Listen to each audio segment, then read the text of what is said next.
kasing tigas ng bato. Yan ang imahe ni PNP Chief Ronald Bato de la Rosa. Pero ibang-iba pala siya bilang padre de pamilya. May ibinuking pa ang kanyang anak tungkol kay Bato. Nakatutok si Mark Salazar. Who speaks English? English. Ang tigasin at striktong hepe ng Philippine National Police, si Director General Ronald Bato de la Rosa. Ha?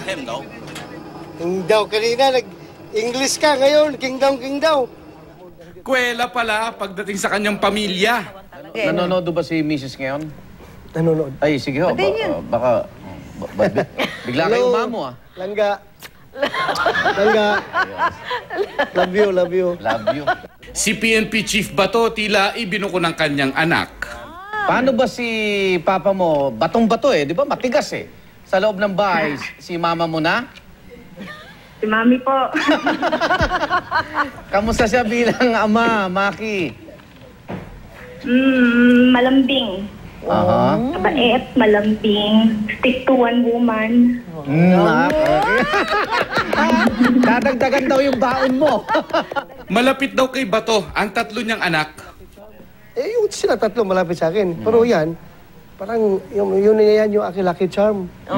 Dahil siya ay pinanganak ng February 29, 1992.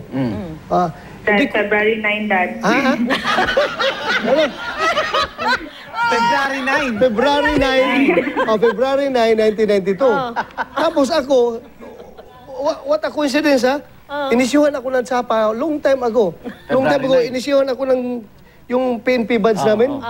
Ang badge number ko, O-02992. Birthday niya. Birthday niya. Wala pa, hindi pa siya pinanganak. Nasa akin na yung badge na numero yun. na yun. Okay. Hindi pala. Pinanganak na pala siya. Tapos inisyu sa akin yung badge. Approve kaya ang hepe kung may nobyo na ang kanyang dalaga? May boyfriend ka na? Nakikinig ba si Daddy? Hindi. Susan, kausapin mo muna, Susan. May boyfriend ka na ba? Nakikinig si Daddy. Nako, pag dada sa butas Meron na. Meron na? Kilala ni Daddy?